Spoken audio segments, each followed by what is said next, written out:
Hi guys, Miss Eleny's here again to start our third lesson on personal narrative writing. And if you remember, personal narrative writing is a story about you. And it's not just a made-up story, it's a true story. And we've been talking about how we write a true story. So we've already done a little bit of personal narrative writing before at the beginning of the school year, but now we're getting into more details and really telling a good story. So we've been working on our anchor chart, and here's some of our key goals to look at, and it's how to write a true story. So one of the first things we had to do, or we still have to do, is we need to think. We need to think about something that happened or something that we did. So that's our first part. And then after we think about our story and what we want to write about, we need to practice telling our story with a storyteller's voice. That way it's interesting for our readers, and our readers want to read our story. So after you practice telling a brother, or sister, auntie, uncle, or whomever, really, your story, then we need to start writing it down. And to write it down, we need to use pictures and words to tell who was there, where we were, and what we were doing. So I started my story last lesson. We talked about my story, and my story was about when I went to Mexico to see the monarch butterflies and to see the sanctuary, right where they were. And my story started with, the first part was how we got to the sanctuary. So I put there, I went to see the monarch butterflies. And it's good to review the pages of your story. And I told you the second part is that Jacob, Ezekiel, and I got to the sanctuary. We got on horses to hike up to the mountains. And then after that, after we hiked up to the mountains, we still needed to hike all the way up to see the butterflies. And when we got there, there was these beautiful trees full of monarch butterflies. And if you remember, a sanctuary is a place where it's protected so that animals or whatever is being protected has its natural habitat that's not really disturbed by anybody. So I'm going to continue writing about when we got to the sanctuary and got to see all those wonderful and beautiful butterflies and what that looked like. So I'm going to go ahead and model that right now.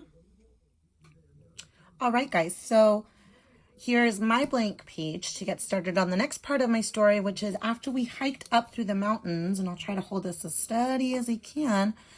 We went up a mountain still. We still needed to hike up a ways. But then we got to this place where it was totally, there was like a yellow ribbon or like a lasso so that the people that were visiting couldn't enter really the habitat, but you could see, and there was these trees, lots of trees everywhere. And I will add more to this. Right now I'm just going to do the bones of it, right? So all these trees, and they were full of butterflies. So there was lots of people there observing, and one of the things is that we had to be super quiet because butterflies don't like noise. So that was one of the rules, was that you have to be extra super quiet. So me, Jacob, and Ezekiel were on this side looking at all these wonderful and beautiful trees. I know those aren't great trees right now, but they will look better later. And we were so super excited. And here's Ezekiel with this hat on, and there's Jacob, and there's me. Super excited to see the butterflies. And these are just other people that had also hiked up the mountain to see the butterflies.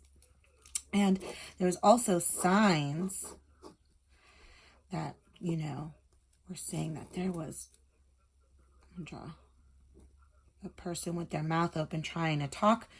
There's absolutely no talking, and there was absolutely no crossing this yellow ribbon here. So I could definitely add more to this picture, and I will keep adding more, but I don't want to take up a lot of time. But these trees were just full of butterflies. That's all you could see were butterflies everywhere. It was amazing. So I will keep adding to this picture, but I want to go ahead and write my words that match my picture. Remember to use your sight words to help you with your sentences. Remember to put spaces in between your words and for your words to match your picture. Let's say after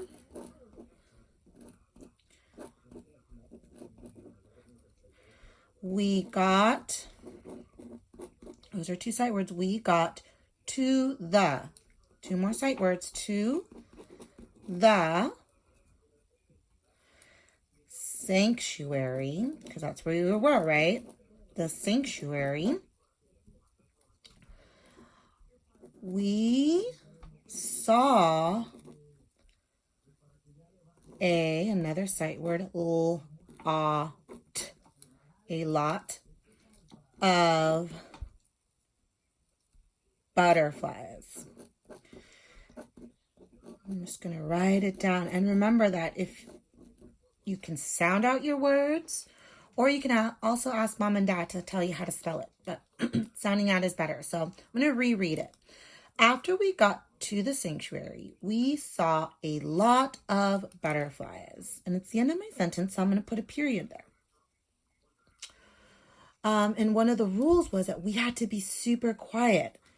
So we had two more sight words, to be. Those are more sight words. To be very, there's another sight word, quiet.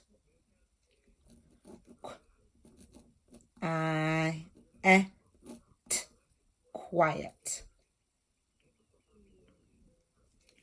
And I'm going to put an exclamation point because that was serious business. There was no talking a lot. And so we had to be very quiet. And you know what? These butterflies were amazing. So I'm going to write that down. And then a space, butterflies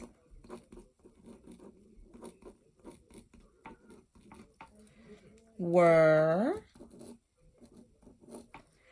and you could put, I'm going to put amazing because I thought they were amazing. A-M-A-Z-ing.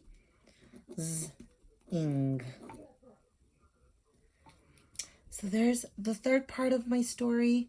Super quick, and there's definitely more I can add to this, but for now that's it. And you can always go back and add more to your pictures and your words.